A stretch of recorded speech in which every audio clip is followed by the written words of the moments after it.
Ticket Machine is the official ticket broker of Spartan Nation. No matter what you need a ticket for, border to border, coast to coast, the Ticket Machine is your ticket source.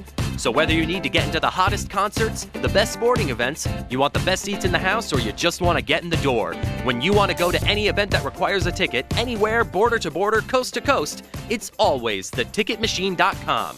Theticketmachine.com, 517-655-3201. Check it out today at theticketmachine.com.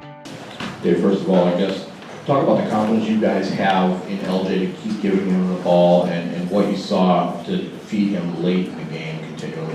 Well, I mean, he's proven over the long haul that he can be a guy that can carry the ball for us, 20, 25 times. I think all those tailbacks have, had the moments where we feel like we can sort of ride on their coattails a little bit. They've all done that at times throughout their careers. But LJ, we feel like we want to try and get him going today, and obviously he had the big play on fourth down. It was blocked really, really well. But it's just a feeling over the years that LJ's a guy. When it comes down to that, we feel like we can hang the ball to him. Right here.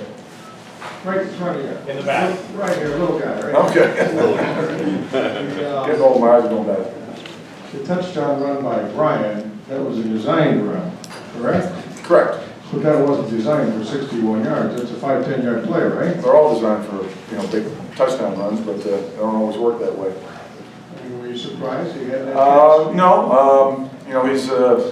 He's shown the ability to do that, and I think probably the surprising thing is when he got out in the open there, that he was able to maintain his distance away from the DBs that were trying to track him down. So he showed speed right there, which is great. So I think that adds a little bit of added dimension to our offense when he's able to do those things, obviously. Seriously, you're happy to get 10 yards on that play, aren't you?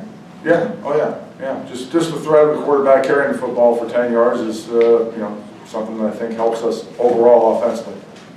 Coach Warner right here. Obvious turning point in this game was them declining the personal foul penalty. It would have been 3rd and 16. Instead it makes it 4th and 1. You guys talk about it a little bit. How surprised were you that they declined the penalty, first of all? And secondly, what was the thought process in it going for it on 4th and 1 and then into the play calling on that particular play? Yeah, we were surprised, I think, that I guess they felt that the time was more important rather than need more time up off the clock. But happy they did that, and as far as the decision making there, I mean, those situations, Coach D'Antonio obviously makes the call on those, and he said to run it as well. So there really wasn't any doubt that we were going to get in a 2 tight end set and play some hardball with them and run power. So that was Coach D'Antonio. I got to give you a little love. You had a lot of tough days last year. It's only 2 games, but defense is not allowed a touchdown in 2 games. How pleasing is this? It's pleasing. Obviously, we have 10 more guaranteed, and we want to continue to play that way and continue to improve and get better. So proud of the guys. They're executing what we talked about throughout the course of the week, and give them the credit. They're going out there executing the game plan and getting it done.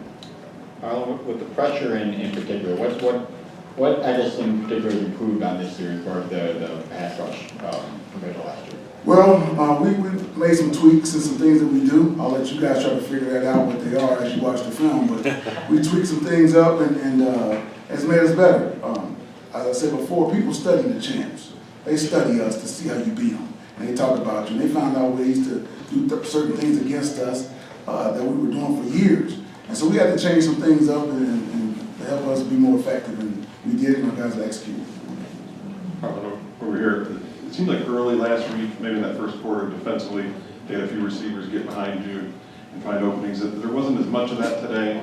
Josiah Scott especially gets that interception early. I guess just talk about that secondary and the way they progressed even just from a week ago. They're good players. A week ago, that was really one-man guy that he could run. That was the kid that transferred to Morgan State. He was a long guy that could run, and he got behind our guys a couple times. But we got some guys that can run as well. They're on scholarship also. But our guys realized that, they understood that there were some technique things that we could clean up, and we did that this past week, and I think it showed today.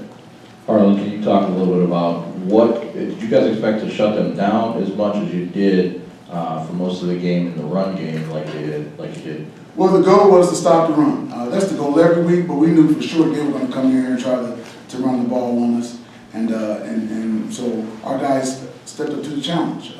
Our D-line, we think, played pretty well. I hate to say just throw things out there without watching the film first, but we feel like they played pretty well. We tackled okay early, and then we got better as the game went on. So credit to those guys, again, executing the game plan. We stressed stopping the run all week long, and I feel like we did a pretty good job. Harlan, your young players especially are playing with a lot of confidence right now. How key is that in a young player, whereas an older guy can maybe make a mistake, confidence isn't as important? How key is that for your young guys? It's very key. I mean, you know, they've never played on this type of level with these type of fans in the stands and things like that. So it's very key. So now that can only help them to play better and better as we go on because they have confidence. And as long as they don't get cocky with it and just remain confident, then we'll be okay. Or either coach, they say the biggest growth is from week 1 to week 2. Where did you see the team growing between week 1 and week 2?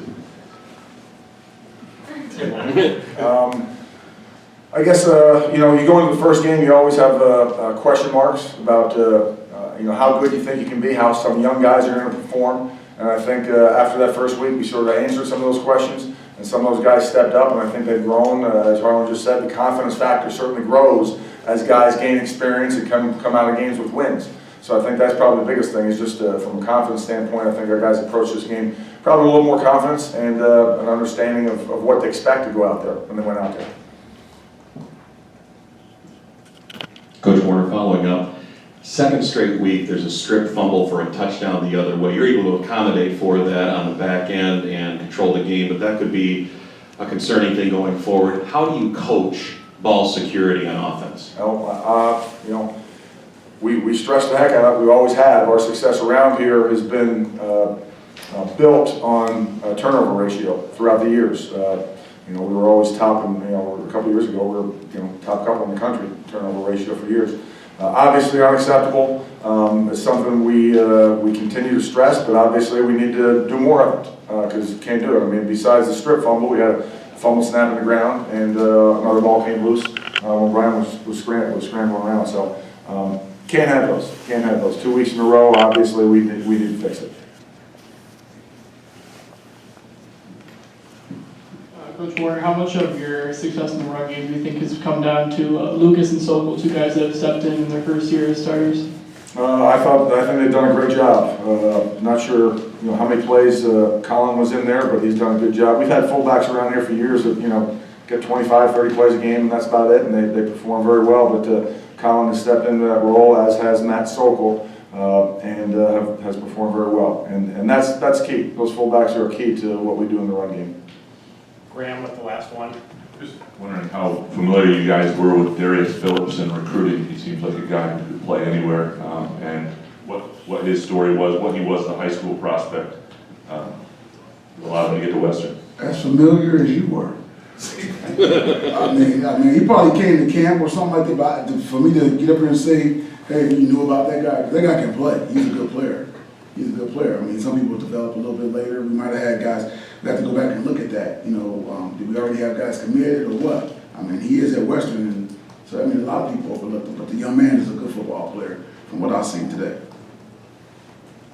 Thanks, guys. Thank you.